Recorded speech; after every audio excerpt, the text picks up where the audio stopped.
সকলেই জানো, বেশ কয়েকদিন আগে আমার দাদার খুব ঘরোয়াভাবে একটা ছোট্ট অনুষ্ঠানের মাধ্যমে বিয়ে হয়েছে।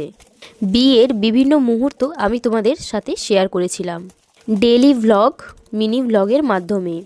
সেই সকল ভিডিওতে তোমরা অনেক ভালোবাসা দিয়েছো, তার জন্য জানাই তোমাদেরকে অসংখ্য ধন্যবাদ। আর এর পাশাপাশি বিয়েতে অনেক গিফটসও পেয়েছে বৌদি।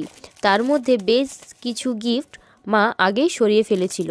যেই গিফটগুলো আমাদের সামনে ছিল সেইগুলো আমরা 2 দিন পরে আনপ্যাক করছি তোমাদের সাথে। আসলে সব গিফটস একসাথে আনপ্যাক করে একটা লং ভিডিও শ্যুট করা আমাদের পক্ষে সম্ভব নয়, তাই হাতে গোনা কয়েকটা গিফটস নিয়ে আমরা সেইগুলো আনপ্যাক করছি যাতে ভিডিওটা খুব ছোট্ট হয়। যতগুলো গিফট পেয়েছে বৌদি, তার মধ্যে এই গিফটটা ছিল সবথেকে বড়। আর এইটা দেখতে দেখো কতটা সুন্দর। এই গিফটটা আমাদের সকলের বেশ পছন্দ হয়েছে।